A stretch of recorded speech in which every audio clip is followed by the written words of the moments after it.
Oke, ini Pak Ari udah masuk. Oke. Oke, oke Pak. Hari ini kita akan ngobrolin topik yang rada spesifik ya Pak. Kalau nggak salah dulu sempat kita ngundang Pak Aryo juga. Kalau nggak salah kita ngobrol soal kisah-kisahnya Pak Aryo bangun Batik Wistara seperti apa ya Pak. Kalau nggak salah ya, kapan hari ya. Buat teman-teman yang pengen tahu kisahnya Pak Aryo, teman-teman boleh cek di Instagramnya kami di IGF TV atau di YouTube ya. Kita sudah sempat wawancara dengan Pak Aryo di tahun lalu dan beliau cerita banyak soal kisah hidup, kisah bisnisnya. Tapi hari ini kita mau membahas topik yang spesifik guys. Kita pengen belajar dari seorang Pak Aryo gimana sih gitu ya mindset dalam berbisnis sukses. Gitu Pak Aryo ya. Siap. Kita sama-sama belajar Pak Dodi. Siap, sama-sama Pak. Kita sharing-sharing santai aja Pak. Jadi jangan merasa kayak di ini ya Pak ya, ujian skripsi ya Pak ya. Kita hari ini pengen ngulik-ngulik aja. Jadi teman-teman kalau bisnis itu anyway kita pelajaran itu kan lucu ya. Jadi kalau di matematika itu kan 1+1 sama dengan 2 kayak gitu ya. Tapi di bisnis itu berbeda guys ya. 1+1 belum tentu 2. Belum jadi 3, jadi 4, jadi 6, jadi 11 gitu ya Pak ya. Dan ini yang kita penting adalah mindsetnya guys ya. Dan ini hari ini topiknya keren banget ya. 3 jurus jitu mindset bisnis sukses ya yang akan kita sharingkan dari Pak Aryo ya. Selaku seorang business owner yang bergelut di berbagai macam bidang ya, di batik, di sekolah, ya di kuliner ya, dan beliau sudah bertahun-tahun berbisnis dan kita pengen belajar ya ceritanya Pak Aryo gitu ya. Oke, mungkin dimulain dulu Pak dari why Pak you build a business Pak. Oke, kenapa intinya kenapa kita harus membangun sebuah bisnis? Jadi untuk rekan-rekan yang join, selamat bergabung. Intinya kita di sini sharing session, jadi sharing pengalaman bagaimana sebuah bisnis yang kita bangun itu menjadi sesuatu hal yang menyenangkan. Jadi bukan sesuatu hal yang menjadi beban, tapi itu menjadi sebuah trigger kita untuk terus mengasah bagaimana kita bisa bisnis kita berkembang. Jadi untuk berbisnis intinya ingat bahwa hidup itu ada masa kedaluarsanya ya. Kita sudah bangun apa, kemudian kita sudah buat apa. Nah, waktu harus dihitung. Orang yang dewasa adalah orang yang memikirkan masa depannya, karena kesempatan berkarya itu semakin berkurang. Karena semakin kita tua, semakin kualitas kita berkurang, kemudian tenaga kita berkurang. Nah, itu yang membuat kita bagaimana bisnis kita ini harus terus berkembang ya. Jadi bisnis sukses bukan hanya soal keuntungan, tetapi juga membutuhkan kemampuan dalam membangun skill, kemudian mindset yang kuat, kemudian bagaimana pola pikir kita harus bisa terasah, kemudian dalam menjalani bisnis kita membangun sebuah mindset bisnis sukses ya. Jadi ada beberapa hal bisa kita pelajari sebenarnya dari kita melakukan sebuah bisnis. Karena bisnis itu adalah by proses, bukan yang ujuk-ujuk itu menjadi sebuah bentuk jadi. Nah, bisnis adalah memulai sebuah proses dari tahap awal, perencanaan, sampai proses, sampai jadi menjadi sebuah produk yang sampai saat ini namanya bisnis itu harus bisa autopilot. Artinya apa? Kita bisa memanage dimanapun kita berada. Jadi tidak harus kita melulu di situ, tapi sudah sebuah project yang autopilot. Ya. Nah, apa yang dibutuhkan oleh seorang pebisnis? Intinya bisnis itu harus mempunyai fase kreatif. Apa itu fase kreatif? Yaitu kita harus memikirkan bahwa ide produk kita adalah sesuatu yang baru, ya. Kemudian mempunyai konsep yang inovatif, ya. Kemudian sesuatu yang unik, yang itu berbeda dengan produk-produk yang lain, ya. Kemudian yang pasti 100% adalah original. Itu original itu adalah produk kita, bukan plagiat atau menyimplak. Tapi saat ini kita bisa istilahnya ATM, amati tiru modifikasi. Tapi kalau susah ya ATP, amati, tiru, plak. Itu. Tapi itu tidak disarankan. Yang pasti kita harus membuat sebuah bisnis yang berbeda, yang itu tidak dimiliki oleh istilahnya kompetitor boleh, tapi itu tidak menjadikan kita sebagai suatu penghalang. Tapi kompetitor itu kita gunakan sebagai bagaimana branding kita bisa lebih dari mereka. Itu yang itu sebenarnya pesaing itu boleh ada gitu loh. Jadi untuk membuat trigger kita, ya. Nah, intinya yang kita tekankan di sini adalah mindset kita. Bagaimana mindset kita untuk berbisnis, bagaimana fase-fase kreatif itu menghasilkan sebuah gagasan yang original. Itu, Pak. Terus kemudian saat ini mungkin untuk rekan-rekan yang sudah bergabung di sini mungkin bahwa saat ini lapangan pekerjaan sudah semakin sedikit ya, menipis ya. Jadi intinya kita diharapkan mempunyai mindset bagaimana darinya kita yang sebagai job seeker menjadi job creator ya. Jadi bagaimana kita dulunya menjadi pencari kerja, sekarang kita menciptakan lapangan pekerjaan. Nah, itu mindset yang harus kita trigger sebagai seorang pebisnis. Nah, karakter pebisnis itu apa? Jadi mereka harus punya harapan. Ya. Harapan itu akan mengalahkan sebuah kekhawatiran. Intinya apa? Seorang pebisnis pasti ada masanya bahwa itu dia akan khawatir apapun, barangku nggak laku atau pelangganku siapa ya, kompetitorku siapa ya. Intinya ini adalah menjadi sebuah tantangan tersendiri buat kita sebagai seorang pebisnis. Nah itu yang menjadikan kita menjadi kuat, struggle, kemudian menjadi seorang yang tahan banting. Itu.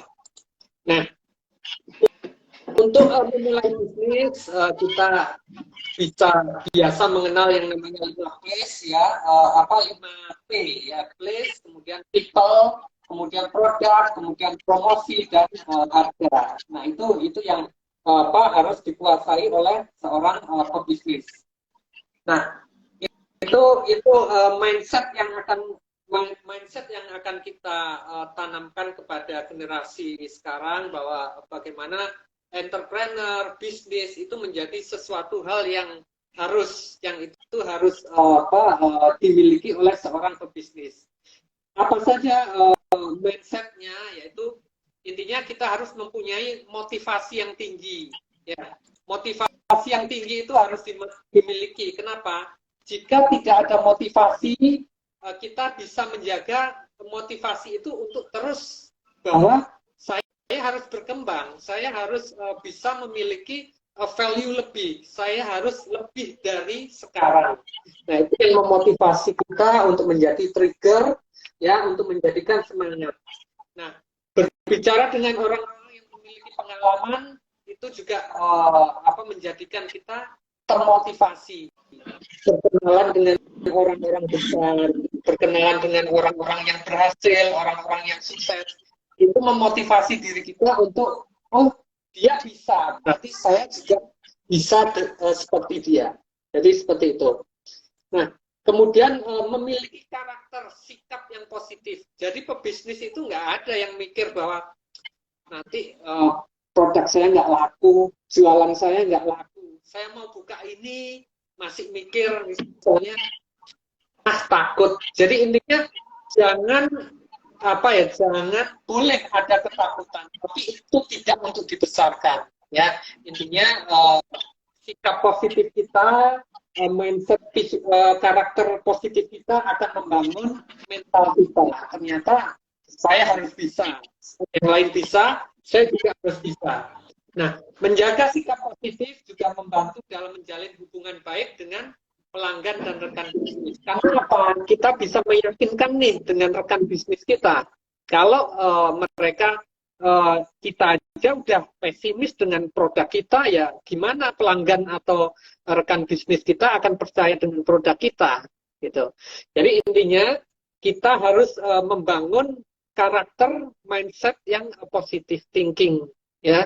Jadi saya berhasil dan saya berhasil itu. Nah, kemudian kita harus mempunyai pengetahuan Pak Dedi. Jadi pengetahuan itu perlu kita pelajari. Jadi bagaimana kita mengatasi sebuah ketakutan dalam berbisnis, bagaimana kita menghandle sebuah komitmen bisnis, bagaimana kita produk kita ini bisa dikenal oleh masyarakat luar. Nah, sekarang banyak media-media yang bisa kita pelajari, Pak Dedi. Jadi selain kita banyak terbantu di medsos, kemudian kita banyak ada YouTube, kita banyak bisa belajar banyak dari rekan-rekan bisnis yang itu sudah membuat tutorial bisnis gitu. Nah, itu bisa kita contoh dari situ, Pak Dedi. Nah, bagaimana pengetahuan itu bisa mengevaluasi kegagalan kita. Apa sih yang kurang dari produk kita? Nah, ini pengetahuan ini juga perlu, Pak Dedi. Jadi, jangan hanya membuat produk, kemudian tidak tahu survei pasar, tidak tahu apa yang produk saya ini kenapa nggak laku. Nah, itu tidak dievaluasi gitu loh. Nah, intinya kita harus memiliki pengetahuan itu, Pak Dedi. Nah, itu beberapa mindset, 3 mindset konsep bisnis yang harus kita kuasai. Yang pertama tadi motivasi, kemudian berpikiran positif, karakter, kemudian mempunyai skill pengetahuan yang itu harus kita pelajari. Jadi kalau bisnis itu adalah sebuah proses. Jadi kalau tidak ada proses dalam berbisnis, misalnya anggap aja dia berhasil ya karena misalnya itu bisnisnya orang tua. Tapi lebih bangga kalau itu adalah bisnis kita. Jadi kita mulai dari titik nol sampai berhasil itu adalah melalui sebuah proses. Jadi 1 rupiah pun itu bermakna. Jadi kalau kita jualan, misalnya jualan, anggap aja jualan onde-onde. Nah, laku 1, 2 itu sudah menjadi kepuasan tersendiri. Nah, berikutnya, hari berikutnya bagaimana produk kita untuk biar lebih dari hari ini, Pak Dedi. Nah, itu yang harus kita cari dari banyak belajar, itu Pak Dedi. Nah, kemudian ada salah satu bentuk yang itu tidak bisa kita lupakan bahwa kita harus membangun bisnis, istilahnya jaringan, ya. Mengembangkan sebuah jaringan bisnis. Jadi mengembangkan relasi, banyak relasi. Bisnis tanpa relasi nonsense. Jadi tidak ada yang bisa mengenal produk kita tanpa adanya relasi. Kita dengan pelanggan ini adalah relasi, Pak Dedi. Jadi apapun yang kita berikan ke pelanggan itu akan memberikan feedback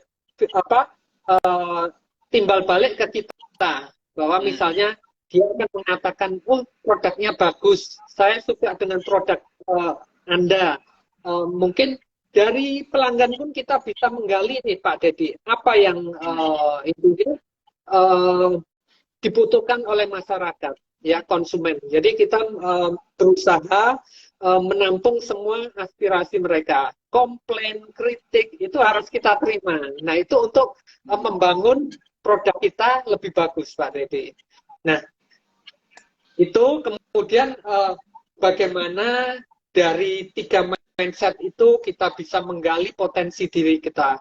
Jadi, if you can dream it, you can do it. Ya. Jadi saat kita memimpikan itu di mindset pikiran kita bahwa kita berhasil, itu akan menjadi sebuah spirit kita bahwa kita ini bisa berhasil. Gitu. Jadi usaha yang berhasil itu adalah yang dikerjakan. Jadi bukan hanya diimpikan. Itu Pak Dedi. Itu Pak Dedi mungkin bisa saya sampaikan. Jadi semangat untuk pebisnis, untuk yang join dengan live IG The Consultant ini, intinya usaha yang berhasil adalah usaha yang dikerjakan, diwujudkan, diimplementasikan, bukan hanya diangan-angan atau diimpikan. Itu Pak Dedi. Mantap, mantap Pak, mantap.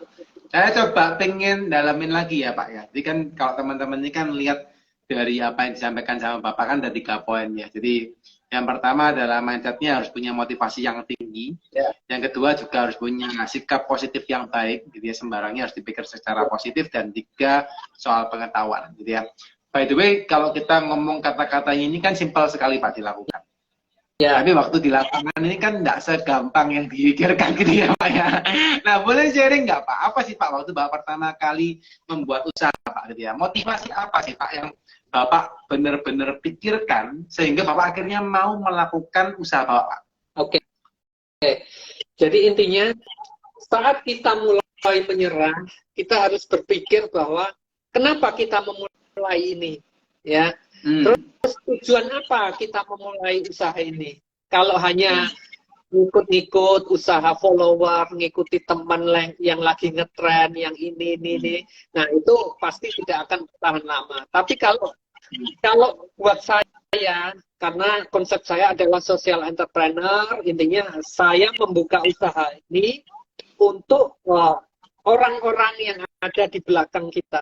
Jadi ada banyak yang menggantungkan harapan, yang menggantungkan kehidupan. Nah, ini saya harus terus berjalan, gitu. Jadi saya harus mempertahankan bisnis ini sampai itu bisa memberikan kesejahteraan oleh banyak orang. Itu Pak Dedi. Oke, jadi awalnya Bapak motivasinya karena pengen bantuin orang ya Pak ya? Ya. Oke. Pertanyaan lagi Pak. Pernah nggak sih Pak dalam ini Pak ya kita coba sharing santai aja gitu ya supaya kita juga teman-teman bisa mendapatkan gambaran secara purely dari seorang leader, seorang pembisnis gitu ya, seorang Pak Arya. Apa sih Pak? Maksud gini, Bapak waktu menjalankan kan pertama pasti punya motivasi. Ya, oke, motivasinya adalah pengen berdampak, pengen membantu lebih banyak orang. Tapi di dalam perjalanan pernah nggak Pak mengalami ada saatnya motivasinya itu jatuh Pak? Ada Pak, ada. Jadi kalau boleh tahu dalam fase apa Pak? Kalau boleh tahu Pak. Jadi gini Pak Dedi. Jadi setiap pebisnis itu tidak lepas dari masa jatuh bangun. Dan itu adalah sesuatu hal yang harus kita nikmati. Jadi kalau tidak kita kuat di dalam kejatuhan itu pasti akan down, Pak. Jadi tidak akan terus. Tapi di satu sisi ada banyak yang itu memberikan penguatan. Intinya apa? Itu tadi kenapa kita akan memulai kenapa kita memulai bisnis ini gitu. Jadi kalau bisnis ini tidak ada apa-apanya atau sia-sia ya, kenapa kita teruskan? Tapi karena ini saya ingin membuat semua orang sejahtera, pengen memberikan kehidupan yang baik, intinya meningkatkan taraf kehidupan orang-orang yang ada di belakang usaha saya. Nah itu yang menjadikan kita kuat, Pak. Jadi ternyata kalau saya nyerah, terus siapa lagi yang intinya memperjuangkan mereka? Jadi seperti itu, Pak. Jadi. Oke. Ini karena memang masalah semua orang ya, Pak ya. Karena kalau kita lihat dari survei di lapangan itu kan dalam 20 tahun berbisnis itu yang tinggal bertahan kan tinggal 1% ya, Pak ya. Ya. Jadi kalau 10 tahun itu tinggal 4%, yang 20 tahun tinggal 1%. Teman-teman perlu lihat ya. Ini penting banget karena gini guys. Dari survei yang ada, kalau teman-teman lihat dari 100 orang pengusaha baru, ya kalau teman-teman lihat nih, kamu sama teman-temanmu 100 orang nih buka usaha baru, ya, yang akan bertahan di tahun ke-10 itu cuma tinggal 4 orang. Ya, ini survei, ya itu real survei, ya. Dan yang tinggal di tahun ke-20 adalah 1 orang. Ya, jadi ini penting, ya. Kenapa? Jadi, nah, silakan Pak. Sama-sama pebisnis nih, karena saya kan bergerak di bidang batik. Nah ini sama-sama nih usahanya batik. Tapi makanya itu, kalau kita punya keunikan tersendiri, terus kita passionnya di situ, kita mencintai dengan usaha kita. Nah itu yang menjadikan produk kita bertahan, Pak. Gitu. Tapi beda dengan kalau sama-sama pembatik, terus dia hanya mengikuti tren, oh batiknya sana laku ya, saya tak jualan batik. Nah itu di tahun ke-1, kedua oke, tapi di tahun ketiga mereka sudah hilang satu-satu, ini namanya ini Pak Dedi. Oke. Gitu. Berarti kuncinya di passion ya Pak ya berarti ya? Ya, intinya cintai apa yang kita lakukan itu cintai. Jadi Oke. apapun yang saya lakukan, misalnya karena saya batik, saya selalu memakai batik kemanapun saya pergi. Dan itu saya tidak sungkan, tidak apa segan untuk menawarkan. Saya punya produk batik loh, intinya seperti itu Pak. Oke. Ini sama-sama saya Pak ya. Berarti kalau live saya juga pakai bajunya The Consulting nih Pak. Kalau jalan-jalan juga pakai bajunya The Consulting ya. Gitu ya Pak, itu harus gitu ya berarti Pak Arya ya. Oke. Jadi passion salah satunya yang membuat kita juga bisa akhirnya termotivasi ya Pak ya. Siap. Oke Pak, pertanyaan Pak. Kalau nih Pak, ini kan sebagian pengusaha gitu ya, kan ada juga tipikal pengusaha yang memang dia kreator gitu ya, dia membuatin bisnis baru. Tapi ada yang memang tipikal pengusaha karena dia ATP Pak. Amati tiru plak gitu ya Pak ya. Dia ngeliatin, oh lagi ada usaha kuliner nih rame, udah dia buka. Oh ada usaha batik nih rame, dia buka gitu. Dan dia nggak cinta sama usahanya. Dia cuma ikut-ikutan, dia ada peluang, dia ikut-ikutan, dan dia ikutin mulai tahun pertama, 2, 3, oke, tahun keempat udah mulai puyeng Pak. Nah itu kalau menurut Pak Arya apa Pak yang harus dilakukan sama orang seperti itu Pak? Ya itu tadi intinya mereka harus komitmen. Yang dipegang adalah komitmen. Jangan kalau dia tidak menyukai passionnya di situ, pasti sebentar aja Mas. Jadi dia tidak pernah bertahan lama gitu.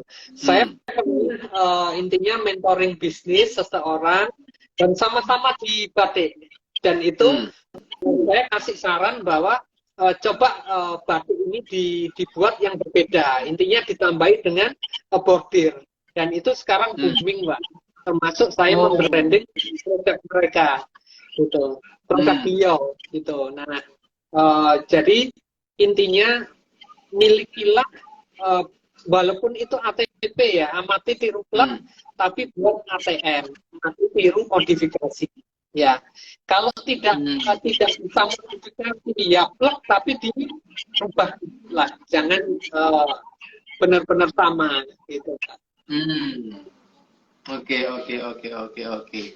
Jadi mau nggak mau tetap harus gimana caranya mencintai ya Pak ya untuk bisnis yang digelutin ya, karena itu memang kuncinya kalau mau sukses mau nggak mau harus seperti itu ya Pak Arya ya. Ya kalau kita nggak mencintai apa yang kita buat, produk kita, terus yang masarkan siapa? Nah intinya cintai dulu, baru kita bisa menawarkan ke orang lain. Misalnya kita jualan kue ini kita jual, kita taruh aja tanpa kita iming-imingi iklan, atau kita tidak membuat sebuah statement yang baik tentang produk kita, ya nggak laku. Tapi kalau membuat misalnya ini, terus kita coba, kita buat iklannya, kemudian kita kasih tester ke orang-orang, nah ini akan menjadikan produk kita lebih dikenal Pak Dedi gitu. Jadi itu yang akan dibangun, bahwa kepercayaan mengena di hati pelanggan itu dapatnya dari situ Pak. Kalau kita istilahnya, kalau di bisnis itu pitching ya. Nah pitching itu kan proses mempromosikan produk kita ke masyarakat luas gitu Pak. Oke. Jadi mau nggak mau teman-teman harus cinta dengan produk kalian sendiri gitu ya. Jangan kalian sampai kalian pakai jualan baju tapi bajunya orang lain gitu ya Pak ya. Jualan makanan orang ini bukan nggak boleh sih ya, boleh, cuma harus ya sering makan makanan kita gitu ya mungkin ya. Oke Pak, boleh nggak cerita Pak? Tadi Bapak kan sempat cerita juga ya bahwa Bapak sempat jatuh gitu ya. Maksudnya motivasinya turun. Mungkin supaya teman-teman bisa nangkep Pak secara true story gitu ya, Boleh nggak sih Pak diceritakan mungkin kasus apa Pak yang pernah waktu itu Pak Arya sempat sampai motivasinya sempat jatuh Pak. Terus gimana sih Cak caranya secara Bapak mengangkat kembali motivasi tersebut akhirnya sampai Bapak bisa fighting sampai sekarang Pak? Intinya gini, setiap usaha itu kan memiliki apa ya, rezekinya masing-masing Pak Dedi. Jadi produk boleh sama, tapi ingat bahwa rezeki itu tidak akan salah kepada tuannya Pak Dedi. Jadi Yes, Pak. yakin bahwa itu rezeki kita. Jadi rezeki itu apa yang ada di tangan kita Pak Dedi. Jadi kalau bukan di tangan kita, itu bukan rezeki kita Pak Dedi. Kalau masih belum kita pegang ya. Gitu. Tapi kalau itu sudah ada di tangan kita, berarti itu adalah rezeki dari Tuhan yang diberikan kepada kita. Gitu. Nah, intinya tetap semangat bahwa rezeki itu tidak akan tertukar, Pak Dedi. Nah, pernah saya alami bahwa ya sama-sama pemain badai, intinya ada banyak itu melemahkan mental kita. Kadang dibilang produkmu ini batik, produkmu ini cuma gitu-gitu aja. Saya yakin dari sebuah proses itu ternyata yang lebih kuat adalah kita, gitu. Karena apa? Kita bertahan, kita survive dengan apa yang orang lain beri masukan kepada kita. Itu yang menjadikan semangat kita untuk tetap bertahan. Gitu, Pak Dede. Oke. Jadi ada juga teman-teman yang ini Pak ya kayak mencibir gitu ya Pak ya, produkmu ini kurang oke gitu ya, produkmu belum sip gitu ya, ternyata Bapak fighting aja, biasa aja, konsisten jalan terus ya Pak ya, akhirnya sampai terbukti produknya Bapak lebih baik daripada produk yang lain ya Pak ya. Oke. Nice. Oke, sambil saya coba tanyakan dulu ya Pak dari pertanyaan teman-teman yang lain ya. Jadi biar enggak satu arah ya. Saya masih banyak pertanyaan. Kalau saya jadi moderator, teman-teman, Pak Arya, mohon maaf ya kalau saya banyak tanya, gitu ya. Kebiasaan tanya soalnya Pak. Tapi saya pengen nanyakan dulu Pak dari ini Pak Pak Sutrisnogram ya. Ini pertanyaannya seperti ini Pak. Pak Arya, salam kenal ya, gitu ya Pak. Begitu pertanyaannya Pak, apakah semua bisnis bisa di autopilotkan Pak? Katanya Pak Sutrisno. Pertanyaan dari beliau. Intinya gini Pak, kalau di tempat kita untuk autopilot bahwa kita memberikan kepercayaan kepada seseorang, tapi kalau orang itu belum bisa dipercaya, ya otomatis kita yang harus turun sendiri Pak. Jadi tidak ada usaha yang itu tanpa campur tangan kita. Tetap harus ada kita kasih kepercayaan kepada seseorang yang itu bisa melanjutkan visi dan misi kita, dan itu harus jalan. Kalau tidak sejalan ya, saya sudah pernah mencoba bisnis peternakan Pak. Nah, cuma ya itu tadi karena passion saya tidak di sana, kemudian tidak ada orang yang bisa diberikan kepercayaan, akhirnya ya otomatis mau nggak mau harus kita tutup gitu. Tapi kalau dengan batik, karena saya menyukai seni, saya bisa menggambar, kemudian sekolah ini saya bangun dengan apa passion saya sebagai seorang pengajar, jadi bisa ini sinkron gitu Pak Dedi. Itu Pak Sutris. Oke. Jadi belum tentu bisa langsung autopilot ya Pak, harus ketemu dengan orang yang tepat ya. Ada prosesnya Pak Dedi. Jadi kita harus menemukan orang yang tepat. Sama dengan misalnya Pak Dedi mau usaha apa, kan nggak bisa setiap hari kita harus ada di situ kan. Kita pengen ekspansi bisnis yang lain. Nah, itu dibutuhkan orang yang ada di situ Pak Dedi. Yes. Sepakat Pak. Kebetulan di tempat kami juga ada satu modul ya, kalau teman-teman sempat liatin di modulnya kami itu namanya BSM ya. Business System Mentoring. Jadi itu salah satu cara kami untuk membuat teman-teman UMKM bisa men-autopilotkan usahanya dengan cara kita buatin mentoring secara online. Dan itu kita sudah buatin platform ya. Tapi framework yang kita pakai 3 hal ya. Jadi seperti yang Pak Arya sampaikan ada 3 hal frameworknya. Yang pertama adalah P. P itu adalah people ya, orang. Yang kedua itu adalah S, sistem. Jadi sistemnya harus dibangun, dan F-nya, ketiga adalah F, finansial. Jadi yang nomor satu adalah orang, seperti Pak Arya sampaikan ya Pak ya, bahwa mau autopilot ya mau nggak mau tetap harus ada orang yang ditunjuk ya Pak ya. Nggak bisa autopilot tapi tanpa orang dipercaya. Jadi penting untuk memiliki kemampuan untuk building people ya Pak di perusahaan Bapak ya Pak ya. Ya, benar Pak. Oke.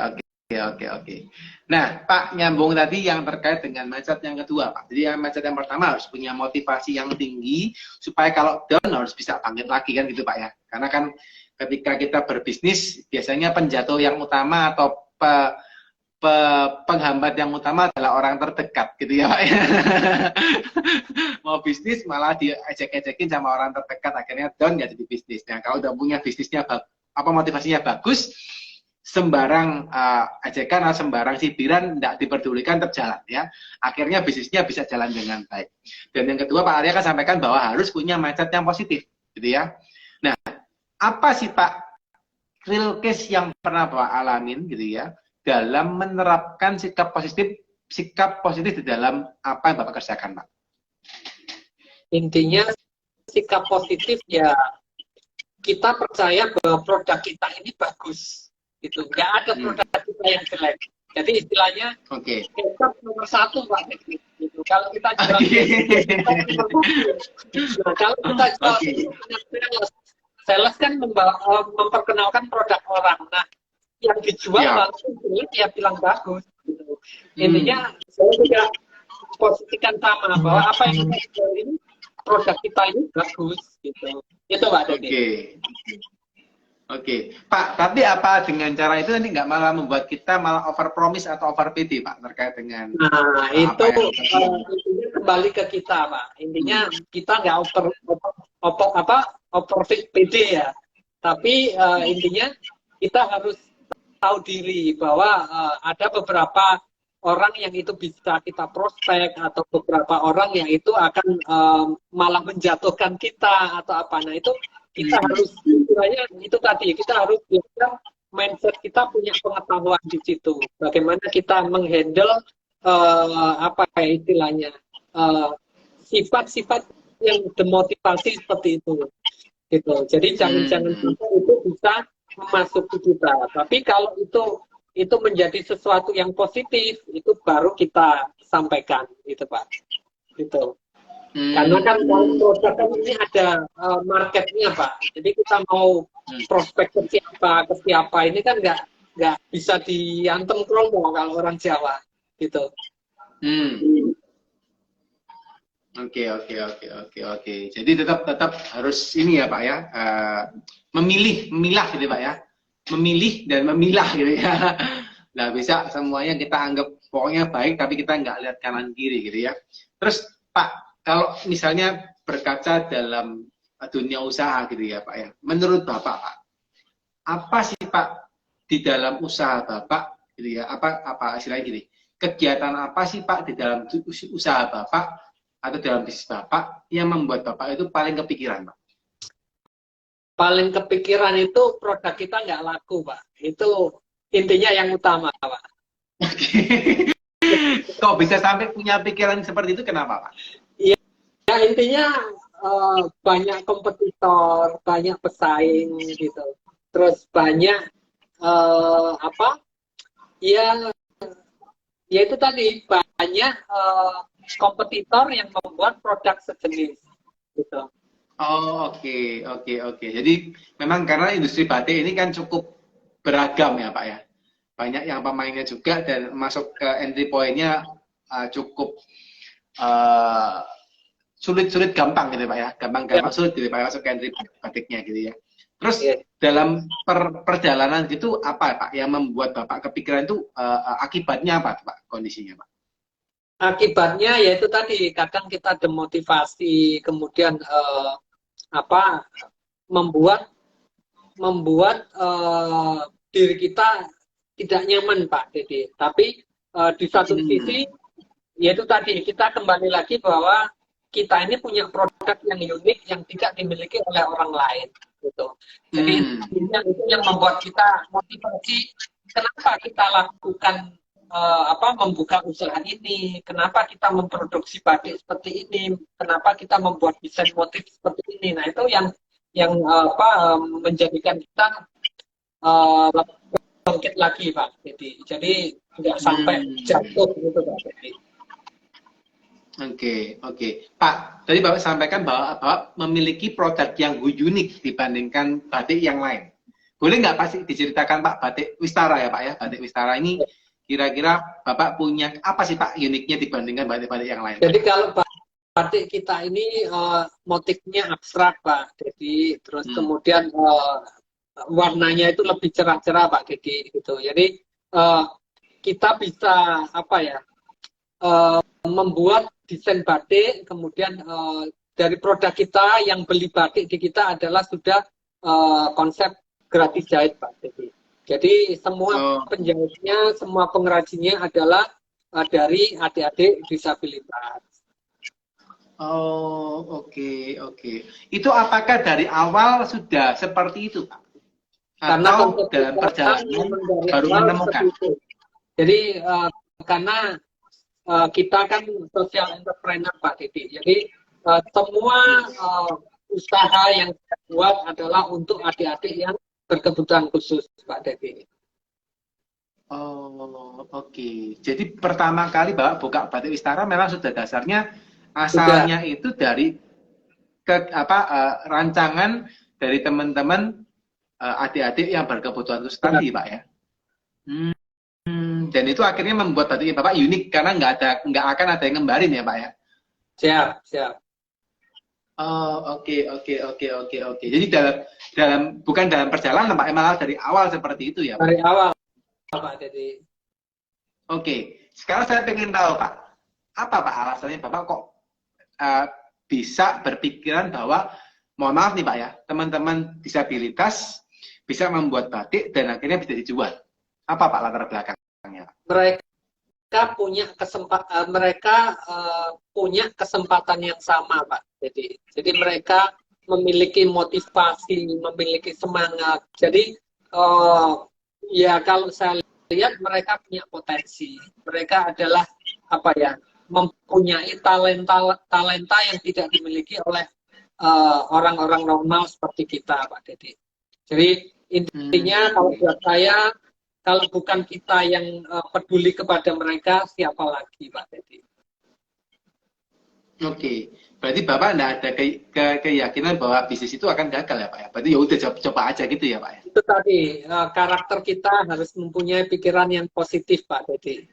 Jadi saya tidak takut akan merugi atau apapun itu, saya buang jauh-jauh Pak Dedi. Nah itu kunci utama bahwa keberhasilan adalah pikiran kita adalah positif, berhasil, dan berhasil. Oke, nice. Ini teman-teman, ini penting ya teman-teman ya. Penting banget nih cerita sharing dari Pak Arya nih. Pak, ini saya mau dalamin lagi Pak. Saya penasaran banget nih Pak. Teman-teman juga pasti penasaran juga nih. Pak, perjalanan Batik Wistara sampai hari ini sudah berapa tahun Pak? Kalau boleh tahu. Dari 2010 Pak Dedi, berarti ini 13 tahun ya? 13 tahun ya Pak. Wow, ini sudah lewat fase yang pertama ya Pak ya. Sudah masuk 4% ya Pak ya. Luar biasa nih. Ini sudah menuju yang 1% ya Pak ya. Oke Pak. Pak pengen tanya Pak. Dalam 13 tahun gimana Pak growing-nya Pak? Growing-nya makin meningkat Pak Dedi. Ya, meningkat Pak.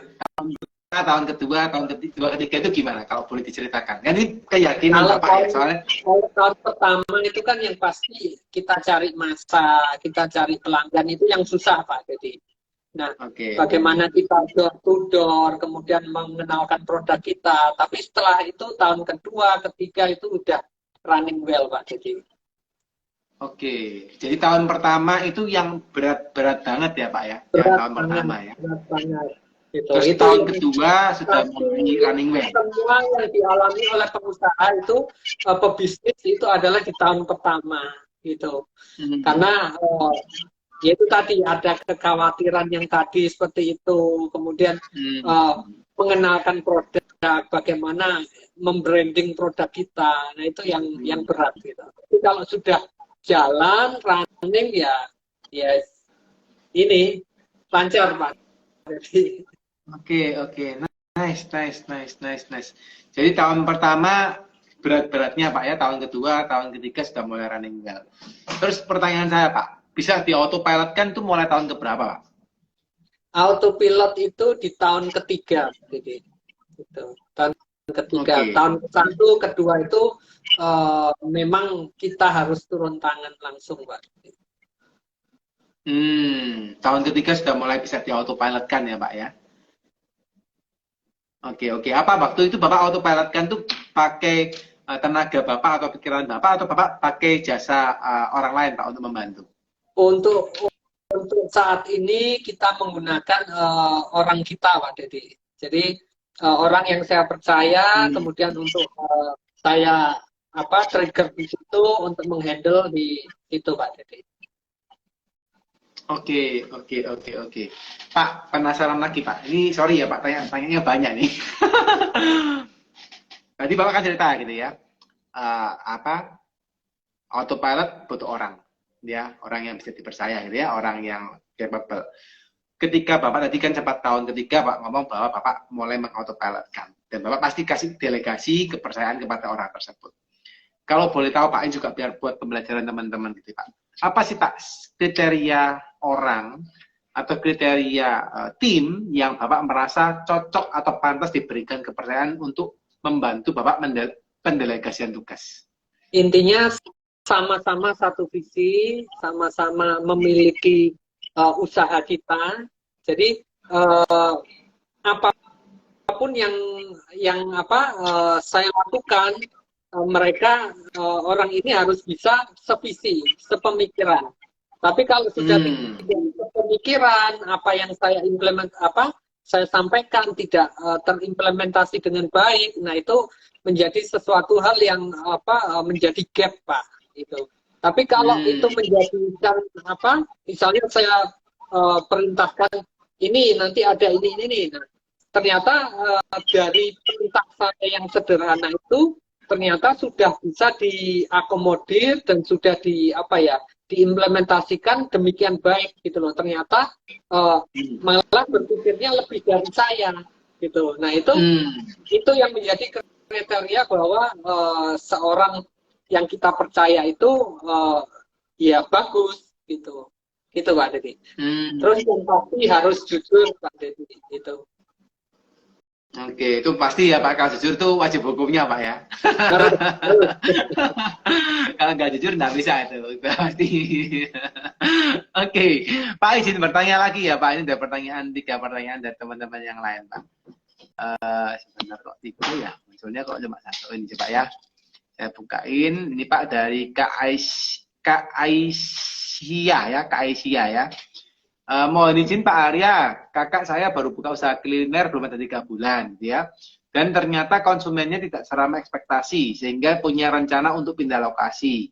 Standarnya berapa lama kita bisa mendapatkan masa ya Pak, sehingga tidak terburu-buru untuk pindah lokasi? Terima kasih. Nah, boleh Pak dibantu jawab Pak Arya kira-kira. Nah, intinya kalau kita kita cari masa, kalau itu sudah dirasa cukup, nah itu bisa kita ekspansi. Tapi kalau yang saya lakukan ini tidak pindah tempat sejak 2013 Pak Dedi. Tadi kalau batik itu dulu kan saya usahanya di daerah Sidoarjo ya. Nah kemudian saya pindah ke Surabaya, sampai sekarang saya usahanya adalah di home industry. Jadi tetap di lokasi itu. Jadi saya buat sebagai one stop shopping. Nah, kalau produk kita sudah dikenal, orang akan datang ke tempat kita. Nah, itu bagaimana cara kita, pengetahuan kita berperan di sana. Intinya pelanggan itu adalah yang harus kita utamakan. Kita gandeng terus, Pak. Gitu. Oke. Jadi kalau misalnya malah Bapak dari 2013 sudah nggak pernah pindah ya Pak sampai sekarang malah ya. Ya. Oke. Jadi kalau yang seperti Kak Aisyah, saya coba rangkum ya dari penjelasannya Pak Arya ya. Memang butuh waktu gitu ya untuk konsumennya belum ada. Memang kalau kuliner mungkin bisa jadi tempat kalau memang belum pas, ada baiknya di review ulang, gitu ya. Tapi kalau udah tempatnya pas, konsumennya belum datang, ya memang butuh waktu aja. Ya. Gitu ya, sampai dicoba di medsos atau apa dilakukan, Gojek ya, Grab dilakuin gitu ya, Shopee. Kalau memang masih belum rame ya coba dipikirin strategi lain ya. Di review pelan-pelan gitu Pak Arya, maksudnya Pak Arya ya. Ya. Oke. Gitu ya Kak Aisyah ya, semoga menjawab ya jawabannya dari Pak Arya ya. Oke, lanjut ya Pak Arya ya. Ini pengen dalamin lagi nih. Ini supaya teman-teman, ini sorry teman-teman saya banyak tanya ya, supaya teman-teman bisa capture ya. Karena paling penting bisnis itu bukan hanya knowledge-nya, tapi mindset-nya. Kenapa topik hari ini bagus banget ya? Karena di bisnis itu bukan 1 tambah 1 sama dengan 2 guys. Tapi 1 sama 1 bisa 0 juga gitu ya. Bisa 11, bisa 15, bisa 3 dan macam-macam. Nah ini yang perlu teman-teman pahamin ya. Dan yang terakhir tadi Pak Arya sempat sampaikan 3 hal ya mindset-nya ya. Jadi yang pertama adalah terkait dengan motivasi, ini penting ya. Yang kedua adalah sikap positif. Ya, ini paling penting juga ya. Motivasi pertama, sikap positif nomor 2. Dan yang terakhir terkait dengan pengetahuan ya. Nah, kita coba tanya Pak Arya ya. Dari Pak Arya sendiri Pak, kira-kira pengetahuan apa sih Pak yang harus dimiliki oleh setiap pembisnis Pak? Pengetahuan yaitu tadi intinya yang kita pelajari adalah karakteristik dari pelanggan kita itu. Jadi kalau kita tidak mengenal karakteristik pelanggan kita, ya pelanggan akan lari gitu. Tapi kalau kita sudah bisa mengambil hati pelanggan kita, mereka mau nggak mau akan apa istilahnya ketular. Oh itu loh bajunya bagus, oh itu loh ini apa jahitannya bagus. Nah mereka akan repeat ke tempat kita, itu Pak. Jadi itu kalau yang saya ini yang harus dimiliki oleh seorang pebisnis adalah bahwa mengenal karakter dari konsumen kita. Oke. Berarti kalau misalnya tiba-tiba ada konsumen yang ngasih bintangnya 1 itu harus gimana Pak ya kira-kira Pak ya? Ya harus kita terima, intinya apa yang kurang, kemudian kita review, kemudian atau misalnya kalau ada kontaknya bisa kita tanya langsung, Ibu, Bapak, intinya apa yang kurang gitu. Nah, kalau berkenan boleh kita ganti dengan yang baru, nah seperti itu Pak. Jadi ada trik-trik untuk membuat pelanggan itu, karena pelanggan itu adalah raja. Nah, mau nggak mau harus kita layani dengan baik. Gitu. Oke, jadi kalau kita tiba-tiba dapat bintang 1 sama customer nggak boleh marah ya Pak ya? Nggak boleh. Saya pernah pengalaman Pak, waktu itu di ya toko online anyway gitu ya. Saya waktu itu sempat istri saya beli something dan memang barangnya jelek gitu ya. Terus ya memang istri saya ini kan tipikalnya kalau review ya sesuai dengan apa yang dia lihat. Kebetulan dia kasih bintang waktu itu kasih kalau nggak salah bintang 3 atau bintang 4. Jadi bukan bintang 5 gitu anyway gitu ya. Terus dimarahin Pak sama penjualnya gitu ya. Kita nggak kasih bintang 1 anyway, kita kasih bintang 3 atau bintang 4 karena memang barangnya kurang baik. Terus waktu di komplain tidak terlalu yang gimana sekali bintang 3 atau bintang 4 terus marah-marah. Kamu kok ngasih saya bintang berapa itu ya? Bintang 3 atau bintang 4? Kok marah? Kok kamu ngasih saya ini rating saya turun nih gara-gara kamu kita dimarahin. Pak, ini gimana ini dikasihin bintangnya juga bukan bintang 1 ya malah dimarahin. Nah, ini teman-teman juga belajar ya. Iya, malah kita akhirnya kita nggak tanggepin Pak, kita udah nggak mungkin beli lagi sama tempatnya dia kan gitu Pak. Tapi kan anyway teman-teman juga belajar ya bahwa nggak bisa semua customer itu ngasih kita bintang baik, gitu ya. Kalau memang baik ya baik, tapi kalau nggak baik ya kita harus terima. Seperti Pak Arya sampaikan ya, dan kita harus coba perbaikin apa yang kira-kira bisa kita improve, gitu, ya. Oke, jadi mengenal karakter customer ini yang pertama ya Pak ya. Terus apa lagi Pak ada kira-kira yang perlu dimiliki oleh seorang pengusaha Pak pengetahuannya? Pengetahuan bagaimana tadi membuat, kalau pebisnis itu kan bagaimana membuat 1 itu bisa menjadi 10. Oke. Oh iya, apa ini Pak? Ini ilmu apa nih? 1 di 10 sulap ting gitu ya. Kalau orang kan 1 tambah 1 2, tapi kalau kita 1 tambah 1 harus jadi 10. Gitu ya Pak ya. Ini boleh nggak Pak diceritain tipsnya Pak? Supaya 10 ini gimana Pak?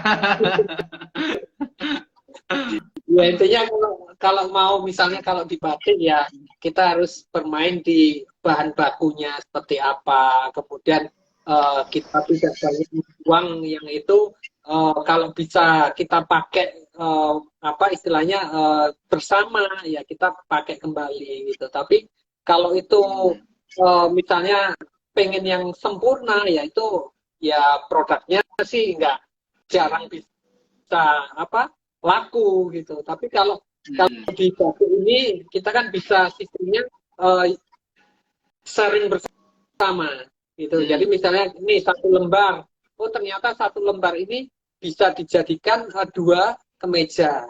Nah itu bisa kita inikan. Gitu. Tapi kalau misalnya makanya kalau batik itu kan kalau yang standar itu kan mesti ketemu ini apa pattern ya. Nah ini apa istilahnya pakemnya atau patternnya ketemu. Jadi gambarnya ini istilahnya gatuk Pak. Tapi kalau di Wistara ini enggak Pak. Jadi mau batik jonjeng motifnya enggak sesimetris pun bagus buat kita gitu. Nah itu yang menjadikan produk kita unik. Kemudian yaitu tadi satu bisa jadi 3 gitu. Oke. Jadi harus kreatif ya Pak ya, Kreatif gitu ya. Oke. Apalagi di sisi Bapak kan soalnya batik ya. Kreativitas ini kan nomor 1 ya Pak ya. Oke. Nah, Menarik. pun misalnya kita sudah membuat kemeja, ternyata masih ada kain percanya, oh ini bisa dijual lagi, jadi apa? Jadi sandal, slipper, kemudian jadi tas. Itu jadi satu produk bisa beberapa turunan produknya, itu Pak. Jadi waste-nya nggak banyak ya Pak ya? Barang sisanya nggak banyak ya, malah bisa digunakan untuk yang lain malah. Bisa digunakan untuk yang lain. Jadi yaitu tadi diversifikasi produk dari satu jenis produk yang ada. Oke. Menarik. Jadi jangan sampai kita punya barang malah waste-nya banyak, malah dipikirin, diputar lagi gitu ya. Sebenarnya waste itu kan bisa kita reduce kembali. Ya. Benar sih. Bisa dipakai ulang, terutama kalau terkait dengan kain-kain ya. Bisa dipakai ulang lagi. Oke, menarik. Pak Arya izin tanya Pak, ini ada beberapa pertanyaan lagi dari teman-teman Pak di kolom question ya. Jadi ini topiknya menarik banget sehingga teman-teman ini penasaran Pak untuk bertanya ini ya. Ini ada pertanyaan dari Pak Sutrisno Pak. Ini beliau bertanya adalah Pak Arya, jika sistem harga toko masih negosiasi, bagaimana SPG bisa autopilot tanpa owner? Ini kasusnya dia di toko mebel Pak, kasusnya. Nah, kalau masih ditawar berarti intinya harga yang ditawarkan kan mungkin lebih tinggi, atau kalau dibuat autopilot berarti itu kan harus ada price list yang itu bisa jadi pegangan oleh SPG gitu. Tapi kalau itu tidak ada, yang pasti mereka akan tawar-menawar gitu Pak. Oke, jadi harus punya price list ya Pak Arya maksudnya Pak Arya ya. Harganya dasarnya berapa? Nah itu yang sudah disepakati oleh kita sebagai pemilik. Nah itu yang kita berikan kepada SPG-nya. Nah SPG kan bisa autopilot kalau harga itu sudah tidak bisa ditawar, atau bisa ditawar tanpa ada pelanggan, berarti harus dikasih nih harga paling dasar terendah ditawar berapa. Benar. Dan nanti waktu jualnya pun harus pakai nota, pakai program ya Pak ya, nggak dimainkan gitu ya. Jadi jangan sampai ada fraud di sana, gitu ya. Oke, semoga menjawab ya Pak Sutrisno ya. Jawabannya harusnya cukup jelas dari Pak Arya ya. Oke, ada lagi pertanyaan dari Kak Linda ini ya. Ini pertanyaannya agak keputus nih kelihatannya. Coba ya Pak ya. Selamat malam Pak, mau tanya, terkadang motivasi tidak kuat untuk membangun bisnis, namun modal, rasanya ini Pak, mungkin ya, ini saya apa sambungin ya Pak. Namun modal finansialnya, gitu ya, finansialnya yang kurang, gitu ya. Itu kira-kira apa sarannya Pak? Kira-kira. Kalau Intinya itu tadi. Kak Linda boleh ulang ya, Kak Linda ya. Silakan. Gimana? Silakan, Pak. Enggak. Tadi saya ngomong sama Kak Linda, kalau misalnya pertanyaan saya salah, boleh diketik ulang. Oh, okay. Ya intinya kalau kita bicara bisnis, jadi usaha pun tanpa modal itu memungkinkan gitu. Kita jadi misalnya ada orang jual tanah, kita jadi calonnya aja kan tanpa modal gitu. Sama sekarang kan ada konsepnya reseller ya. Nah, reseller itu kita bisa menjualkan produk orang tanpa harus mengeluarkan modal. Malah kita dikasih support dari berapa persen keuntungan kita menjualkan produk mereka. Itu bisa kita lakukan. Itu memang harus kembali ke kita bahwa harus telaten, harus punya apa ya semangat untuk bisa ya saya harus bisa menjual produk mereka gitu tanpa harus mengeluarkan modal dari kita gitu. Itu Mbak Linda ya. Oke. Jadi belum tentu modal bisa salah satu patokan ya Pak ya? Belum tentu Pak, belum tentu. Oke. Jadi yang paling penting kalau udah punya motivasi, nggak punya modal ya udah fighting dulu sambil cari mungkin pinjaman modal gitu ya Pak ya. Mungkin cari utangan ya. Cari apa namanya saudara yang percaya, cari investor yang deket-deket gitu ya Pak Arya ya. Siap.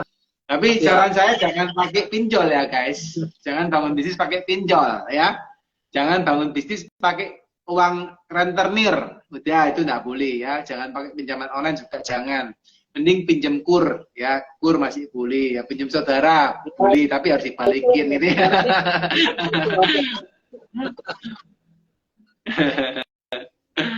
Oke.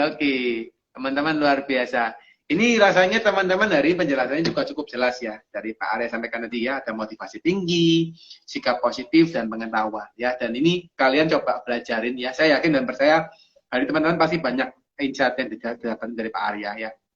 Monggo yang ikut di akhir-akhir, yang sempat joinnya di akhir-akhir, nanti boleh diputar ulang ya, karena video ini kita akan simpan ya di IG live kami, IGTV kami. Nanti kita akan collab dengan Pak Arya kalau berkenan supaya bisa juga ditonton oleh followernya Pak Arya ya.